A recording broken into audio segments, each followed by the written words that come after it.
since may indicator na tayong ginagamit, may ginawa ako dito na strategy para mas lalo nating mapakinabangan ang indicator natin.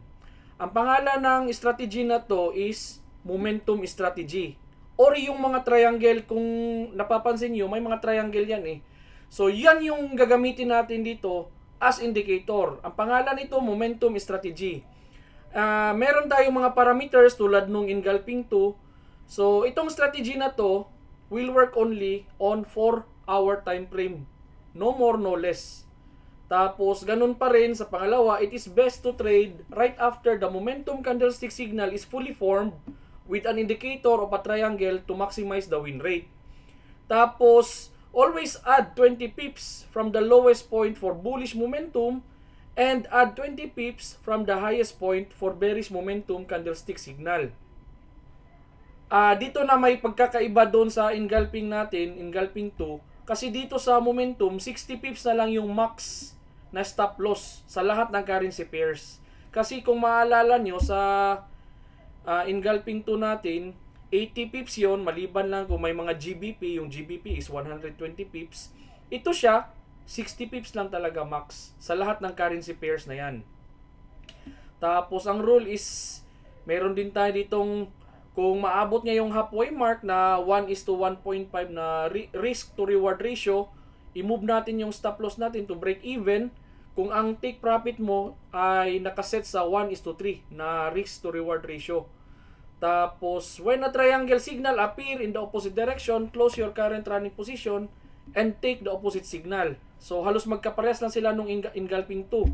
Tapos, dito sa pang-7, when you notice the triangle is appearing after you place a trade, close your positions immediately because that indicates that the indicator detected that it is losing momentum or power. So, magba-backtest tayo ngayon. Magbibigay ako ng maraming example sa inyo para mas madali nyong malaman kung paano gamitin to na strategy. So, ngayon nandito tayo sa Euro USD kasi binacktest ko ito siya sa loob ng 3 years of data. Inumpisahan ko August 1, 2021. So, ganun din ang gagawin natin dito. August 1, 2021.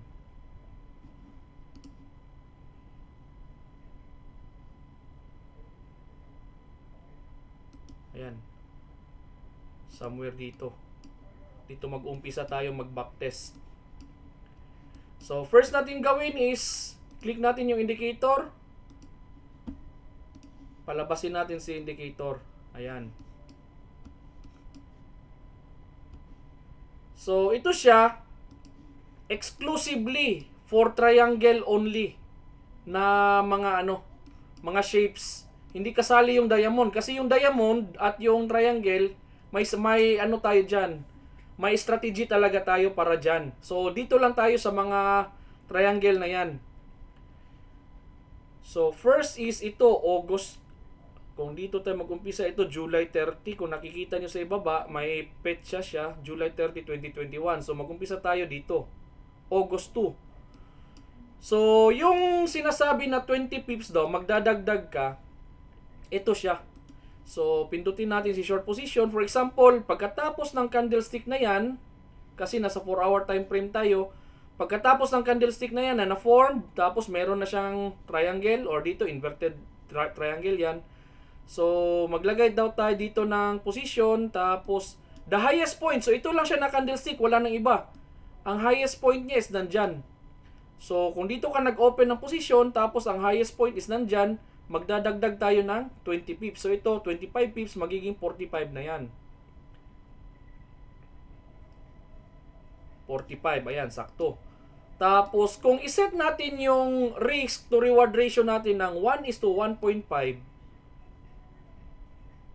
so, bandang dito, hit na. Pero kung ilagay natin sa 1:3, so, bandang dito. Yan, 3. So, hit. So, gawa tayo ulit. So, ito, kasi ito, may diamond, may triangle. So, may sarili tayong strat dyan. ito, uulitin ko lang, sa mga triangles lang tayo magte-trade nito, momentum. So, for example, ito, nakita natin, pagkatapos ng candlestick na yan, pagkatapos ng candlestick na yan, na na-form, so, for example, nag-trade tayo dyan. Tapos, ang lowest point niya, somewhere in here, so, dyan yung, so, 6.7 pips. So, magdadagdag tayo dyan ng 20, magiging 26.7 na yan. Ayan, 26.7. So, kung risk to reward ratio is 1:1.5, ayan, hit na. So, kung ilagay natin sa 1:3, bandang dito, hit pa rin. So, may panalo na tayo, dalawang panalo na. So, meron na naman siyang triangle, inverted triangle. So, trade na naman tayo. Diyan, tapos highest point niya nandyan. So, 6.9 plus 20 magiging 26.9 yan. So, hindi masakto ng 26.9, kahit 27 pwede na. Tapos, sa 1:1.5 na risk to reward ratio, ayan, hit na si 1.5. So, si 3 naman. Ayan, hit na si 3. So, tatlong panalo na tayo. So, ito naman, meron na naman triangle dito. So, ito yung lowest point. So, dyan yung lowest point niya. So, 18.8 plus 20 magiging 38.8 na yan.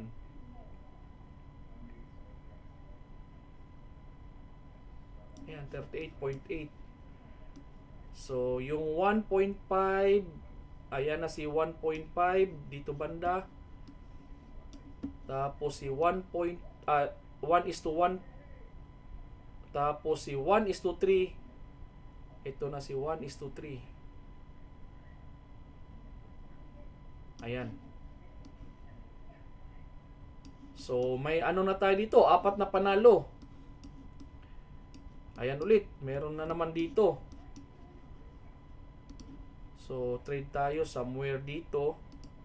Tapos, ang highest point niya nandyan. 9.5 plus 20, magiging 29.5 na yan. So, ayan, 29.7, pwede na yan. So, ito talo. May 4 tayong panalo, may 1 tayong talo. So, walang problema kasi nagkapera na tayo previously. So, kaklaruhin ko lang, itong strategy na ito, hindi 100% talaga yung win rate. No strategy exists na 100% win rate. So, may mga talo pa rin. Kaya, kumukuha tayo ng risk to reward ratio ng 1:2, 1:3, para kahit matalo tayo, kung gagamitan natin ng malaking risk to reward ratio, panalo pa rin tayo by the end of the day. So, talo tayo dito, and may triangle ulit. So, trade tayo dyan. So, somewhere in here, tapos ang highest point niya dito, 15.7, magiging 35.7 na yan. Ayan, 35.9, pwede. Tapos, yung 1.5, ayun na si 1.5, hit na si 1.5. Tapos, si 3. 1:3. Ayun, hit. Hit again, si 3. Tapos, meron na namang triangle dito. Ayan, dyan tayo nag-trade. Pagkatapos ng candlestick na ma-form, tapos dyan yung high point, 25.1, magiging 45.1 na yan. Or 45.3, pwede. Tapos, ang 1.5, dito banda si 1.5, tinamaan na si 1.5, tapos si 3,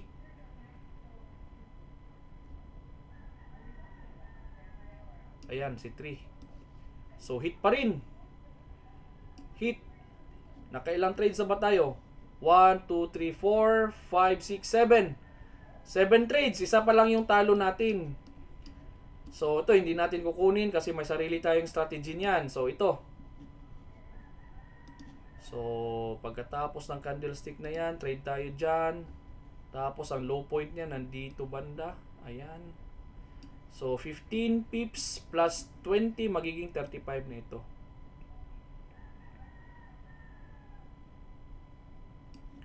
So, 35.2, pwede na. So, si 1.5, ayun, si 1.5, tinamaan niya. Ang rules dito, kung aabot sa 1.5, tinamaan na yung si 1.5, ito si 1.5, yung stop loss nyo, i-move nyo sa break even. Or even higher kaunti. Or kahit, kasi si break even, nandito naman si break even. Pero kung ilagay natin dito, saktong-sakto lang, may spread kasi tayong binabayaran sa broker. So, kahit tinamaan niya dito sa break-even na price, negative pa rin tayo. May talo pa rin tayong maliit na talo dyan.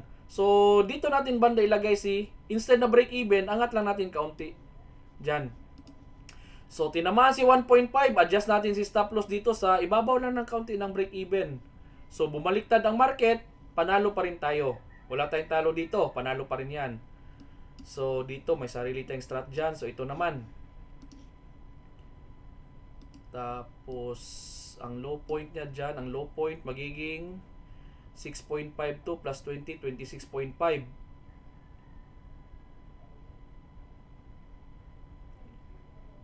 Or 26.8, pwede na.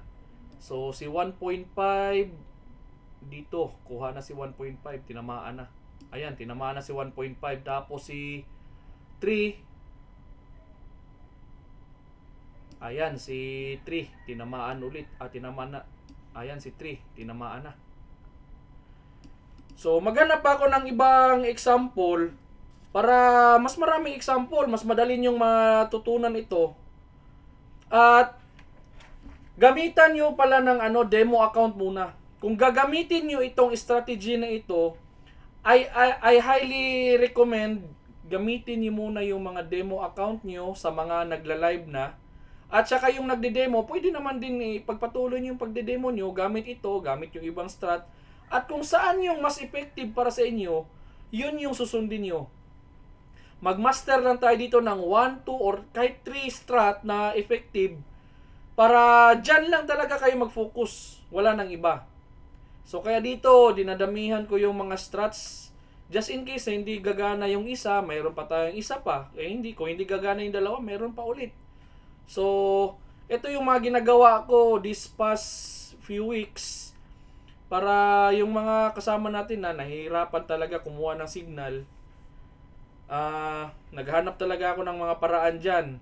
Kaya itong strat na ito, naka-backtest ako nito ng mga around 3,000 mahigit na trades. Kaya masasabi ko na ito profitable. Basta wag nyo lang munang gamitin sa real account nyo kung kayo ay nagla-live na. Gamitin nyo muna yung demo account nyo, tapos gamitin nyo itong strat na ito sa demo account muna. Kung kampante na kayo, kung okay para sa inyo yung profit, kung profitable talaga siya, pwede nyo gamitin sa live. So, maghanap ako ng another example dito sa NZD USD.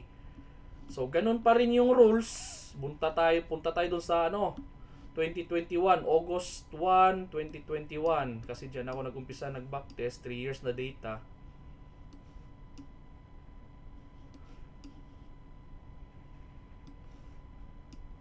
Dito banda.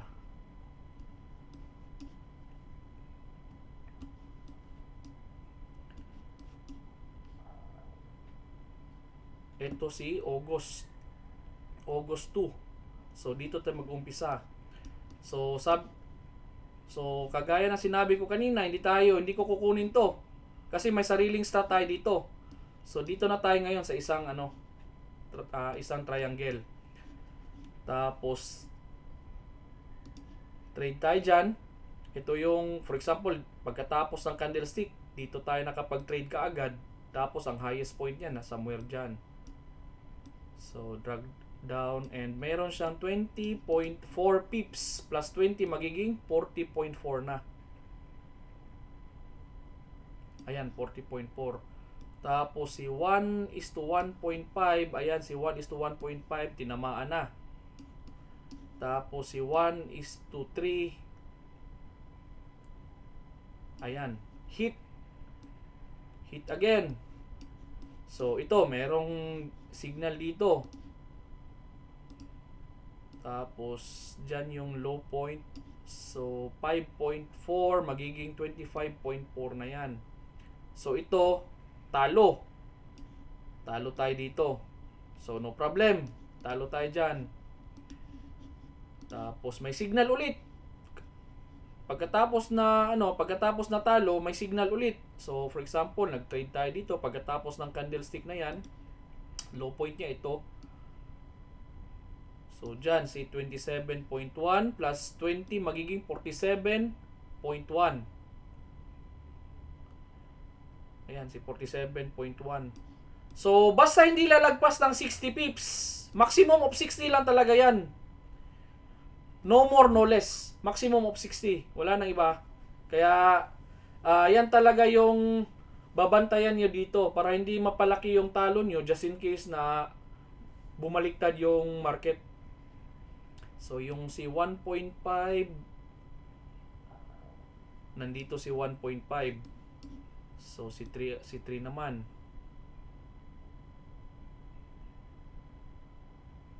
Ayun, si 3. Hit. Ito siya, purely swing pa rin ito. Swing trading. Kasi kung titingnan natin to, kung ilang araw to, meron siyang 6 days and 4 hours. Yung isa kanina, meron siyang 5 days, 8 hours. So, swing trading pa rin ito. Pero kung yung sigurista mode, gagamitan nyo ng sigurista mode, wala namang problema. Kahit i-close nyo yung position nyo in profit, wala namang problema. Nasa sa inyo na yun, discarte nyo yun. Kung pwedeng sigurista mode or hintayin nyo hanggang ma-hit yung take profit. So, ito na naman, may signal siya. Tapos, place tayo dyan. Ito yung high point, magiging 41 na ito. 41.2, pwede na. So, meron si 1.5. Ayan, si 1.5. Ayan, si 1.5. Tinamaan na si 1.5. Pero, bumaliktad yung market. Tapos na-adjust natin yung stop loss natin, hindi siya sa break even dito, medyo somewhere dito sa baba para hindi talaga negative kung ma-hit niya itong break even point. Kaya wala pa rin tayong talo. Panalo tayo dito sa 1.5, tapos dito break even. So wala pa tayong talo dito. And ito ulit, may signal ulit. Tapos somewhere dyan, trade natin dyan. Tapos dito yung highest point. So kung napapansin nyo, 47.5 yan. Kung magdadagdag ako ng 20 dyan, magiging 67.5 na yan. So lumagpas na siya sa parameters natin na 60 pips. So hindi ko kukunin ang trade na ito. Hindi ko kukunin. Pero may signal ulit. Ayan, trade tayo dito. For example, dito tayo nakakita ng signal. Tapos trade tayo dyan. Highest point niya dito, 18.3. Magiging 38.3 na ito. 38.5. Pwede na. Tapos si 1.5.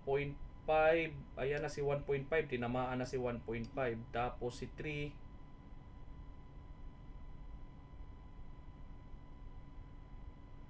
Ayan. Si 3. Hit. Tapos dito, may signal ulit. Ayan, si triangle. Meron na naman. Trade tayo dito. Tapos ito yung high point niya.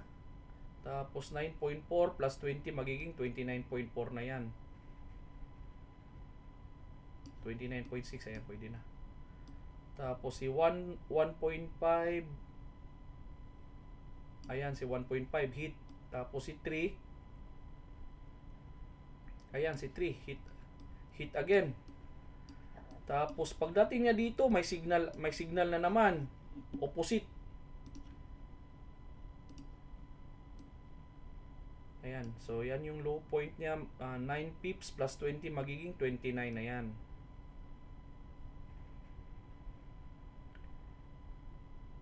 So, uulitin ko lang. For example, may nakita kayo dito, somewhere dito na triangle, bearish triangle. So, close nyo yung position nyo, tapos take nyo yung isang signal.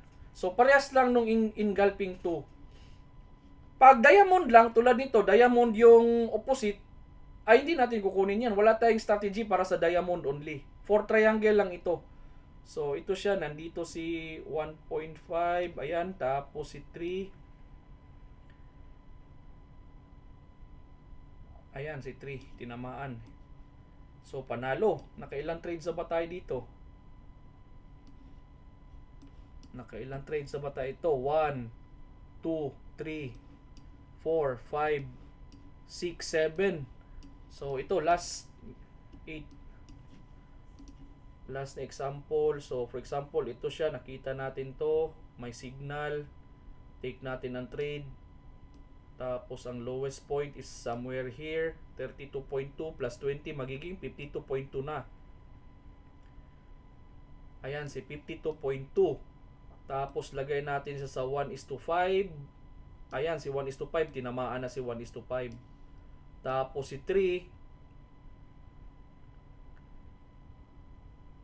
Ayan, si 3 tinamaan. So, napakaganda.